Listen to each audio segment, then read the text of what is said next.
So we went back into art history, and I wanted to mention this. So you worked with Harold Cohen, so he's one of the important pioneer artists for the AI world, but he's also like an important computer art pioneer in a general way. And so these artists, as also like Krüdenacker or Manfred Mohr, Vera Molnar also, who is an important French artist, they were mainly working with rule-based systems. And we know that Harold Cohen was building up his Aaron drawer or painter little by adding rules on top of one another and having a sort of progress, through time. His software would become better and better because rules would be added to it. And so we see that we move from a rule-based system to a model and data-based system. So from the computer science perspective, this is very different, but for artists as well. So I just wanted to know if you could talk a bit about this going from one system to another system, one way of doing to another way of doing, from rule-based system to model systems. Could you talk a bit about this? Sorry, I couldn't understand a little bit.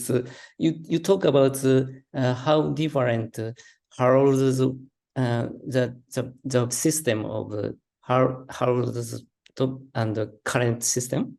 Yes, that's the question. Yes, Harold's AI is the expert system. The expert system is implemented by the knowledge of specialists. So he implemented his own knowledge as a painter. It's like procedure. For example, if he draw the circles, usually there is circles algorithm, and usually put on the center point and put diameter, radius as a parameter. But Harold's way is go the one step, one length, then turn the right, turn the right, turn the right, turn the right, turn the right, then reach the first start point and the end of program. Then his way is added a lot of them. But the current deep learning system is we don't have to implement it step by step. We just prepare the data set and the results. All of connection of algorithm is created automatically by AI. So this is totally different. And as Terence said, this is just a kind of black box. We cannot understand, like human brains. Human brains also neural connection, but there is no detect or there is no examine how to work with, just connections. And there is no data, there's no store how to. And also, the model of deep learning is also, we can't check it, how it works directly, just like very, very smart boards, pinball nails. Anyway, so then it is difficult to understand how AI works currently. Today's AI is so difficult to understand. But the important point is the data set. If we prepare nice data, AI shows very clear answer. So the point is the current AI research for the visual art is how to correct art, how to research the collection of visual images. Thank you, Kazushi. Just another question before moving to Terence answer. There's something interesting that in the end, working with a deep learning system made you draw back again with your own hands. Could you just comment a bit on this? This one? I was thinking about the hands that you drew yourself. Yes, I was thinking about this example. So these are your drawings, right? And so I'm just saying... Yes, this is my drawing. So could you comment on going back to drawing on your own to prepare data? Yes, ironically, I prepare my data every night. I draw one drawings. It is really ironically. I start over from the first. Thank you, Kazushi. Thank you very much. So Terence, again, this question. So what does it change in your practice, or how do you see moving from rule-based systems like classic algorithms to other types of practices where preparation of data, tweaking models, etc., is more important? Yeah, I think it's a completely different way of working.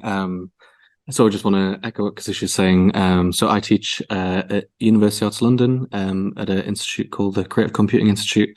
So I kind of teach a lot of AI, and I always set assignments for my students for them to make their own data set. And that is an assignment in itself, is make a data set.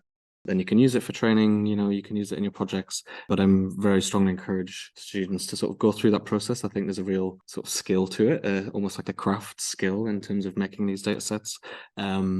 So ironically, all of my artworks I've been making don't really involve the process of making data sets. Before I did my PhD, I was working at a tech startup, and I was making these massive data sets of cars driving around a very boring town in England called Milton Keynes, and got very jaded with the process of making data sets because it was really laborious, labor-intensive work. And when I started my PhD, I kind of realized that wasn't what I wanted to be doing in my research. There's so many great artists who do that kind of work, like Kazushi's doing. Also, say Anna Ridler, Sophia Crespo, all of these. There's a wave of artists whose practices around this process of making data sets. But yeah, it's very different, and I think even if you're kind of writing your own code and rules, because of the sort of black box nature of these tools, you really don't know what's going to come out of it. It's very difficult to predict. What I find quite exciting about it is I get very motivated to make things when I can't imagine what they're going to look like. And I imagine maybe that is there are parallels there with people working with rule-based systems, is that they don't know exactly what's going to come out. They build something that they might think is technically going to be interesting, and then see the result after that. Right, thank you. So, and this is another question I want to ask to you very much. So, what would you advise to students here in Fresnoy when they want to start to work with these models, or preparing data, or hacking models? What would you advise to them as a starting point? Where to start? So, if you want to make a deep learning AI, it is not difficult. And there is a lot of source code on the GitHub, and there is a lot of information on the website. I'm not sure, but the Japanese hobbyists upload a lot of information, especially the stable diffusion, and Chinese too. So we can check and do it. One of big worries is hardware, hard GPU machine, but it is also can borrowed on the Google Collaborate and so on. Then the important point for the student of the visual artists who are interested in deep learning is draw, paint, make your own. It is very fortunate in the future. Thank you, Kazushi. Thank you very much. So, Terence again? Yeah, I mean, I would just echo everything Kazushi said. There's so many resources online now on YouTube that you can follow. Tutorials, especially stable diffusion, training, fine-tuning. There's a great guy on YouTube called Derek Schultz. He has a series called Artificial Images, and he's spent for years, he's kind of put lots of great resources on the internet for tutorials in this. And yeah, I think just try and make your own data set. I think that's the thing. Have you got any? I'm sure if you're all visual artists here, have you got kind of materials from art you made previously? Have you got kind of archives of footage or images or things that you've made? I think that's a great starting point. Feed it into one of these models, see if you can fine tune it and see what it produces. Thank you very much, Terence. So please, Kazushi and Terence, forward me any resources that I will add to the page for this study day and the workshops tomorrow. Thank you. We have maybe a couple of minutes to take a question. On a quelques minutes avant la pause, peut-être pour prendre une question qui surgirait.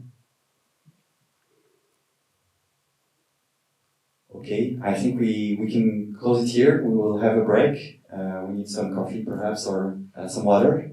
Thank you very much, Kazushi and Terence. Thank you so much. Thank you so much.